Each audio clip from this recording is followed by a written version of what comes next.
Hey everyone, welcome to 10,000 Fledges. We've got Meg and Ryan here from Madison today, and this is a show where we talk for about 10 minutes about different subjects and questions that may arise about our effort to, I guess, an open source way, spread the Fledge around the world.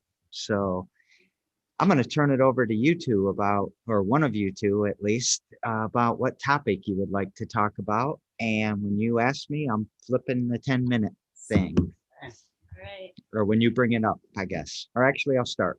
that sounds good. Thank you.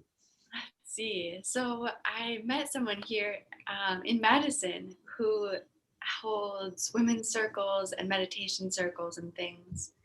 And we were talking about the Fledge and the Fledge Madison and how there's so many spaces here in Madison that she could hold those circles. The barrier to entry is so high, like $40 an hour, and to the point where like someone just literally can't afford to hold a circle in that space. So it got me feeling excited that like our setup of a Fledge Madison might be a space with less or no barriers to entry, which is something that really is exciting about the Fledge in Lansing too. Is like you just show up and have, not right now COVID, but show up and have an event, or show up and do a class or whatever you want. So I just kind of want to riff on that topic of barriers to entry and how you're such an open space, and we hope to provide that too. Well, I think, one of the things as you were talking that came to mind for me was how we do that and how we actually set up the structure for that. So we start with the value that we are pro entrepreneur, pro artist, pro creative, pro musician, however, whatever the person that's trying to do something, we want to be on their side and we want to make their runway as long as possible. So if this person has $100 budget to kind of keep their project going and people are taking $40 every time they have a meeting, then they've got about 2.5 weeks of runway. And so picking at runway is never going to make the, you don't charge your baby rent when you have it, right? It's not ready to provide resource and earn resource and stuff like that. And if you did that, then it would be harder for that baby to grow, right? They would not be able to buy milk. They'd have to spend money on rent.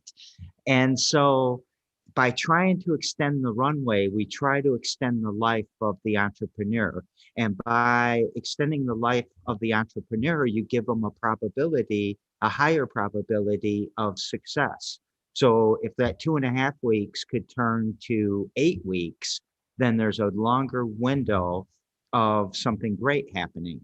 So we start with that premise. And then if that person is charging money, so let's say they were charging $10 a person, then we would ask for $1 or $2 per person. If it's completely free, we might have a donation, bucket somewhere, but we would not charge that organization to have their event here because they're not making money and we're not going to make money. They're getting, they're building their group, you're building your crowd, right? So all of that, whenever we're doing something for free, there's also an element where we're getting a network effect. Somebody that has never been here before now is here and they've got a thing that they want to start. And the thing they're trying to start brings more people that have things that they want to start. And it starts to build organically that way. So, and then you just, I don't know, you make it happen. You wait for it to happen. So what are your thoughts so far on that? Oh, I like the approach of making it affordable or free for people. Instead of having a flat rate, like it's $40 an hour. If you can afford it, it's available to you. Like I like having, I think there's times for that too, but also like that's not what we want to go for. And so it's a more individualized. Also, just like seeing that it's maybe a more individualized approach, and that feels good in my heart too. Yeah. Anything on that you wanted to add, Meg, or do you want me to go to a another bullet point, I guess?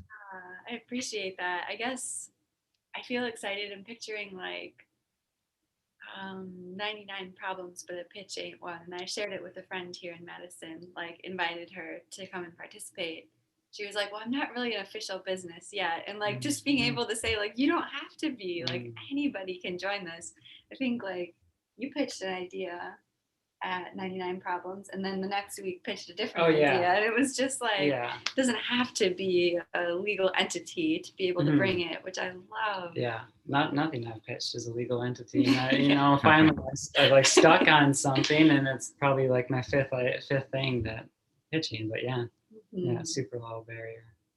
And if you go into a shared space or some of the traditional incubators, you might be paying $350 a month to, find those 5 different ideas and settle on one. And if that takes you 10 months, you're out $3,500 and before you're just starting to formulate your idea. And that just doesn't seem healthy to a young, up and coming, fledgling business. And so, I think that's really important. I think the other thing is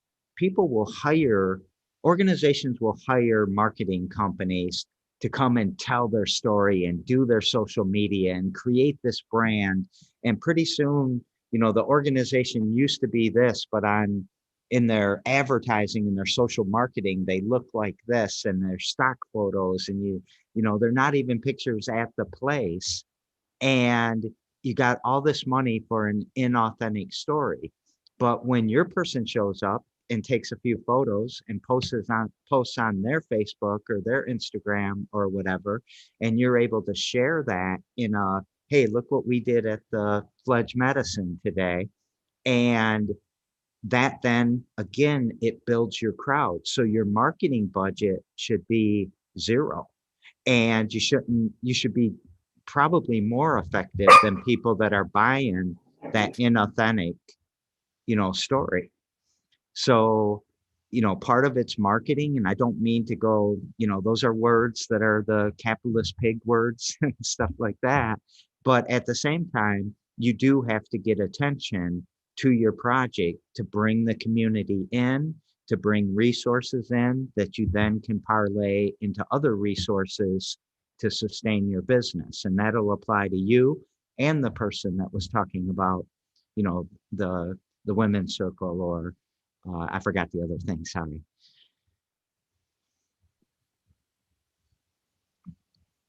So what do you think about that? Or is there another element you want me to talk about a bit? I definitely want to echo the importance of authenticity. I know that um, these businesses these initiatives and businesses that I see being pitched at 99 problems, they're the solution, and they're the person behind it. Like when I'm voting, I'm voting for the person and the idea or the organization, and so it's that authenticity is that resonates. It's really Yeah. And to me, I don't think that we're trying to build companies. I think we're trying to build creatives and innovators and entrepreneurs, especially social entrepreneurs that are solving big problems for our community.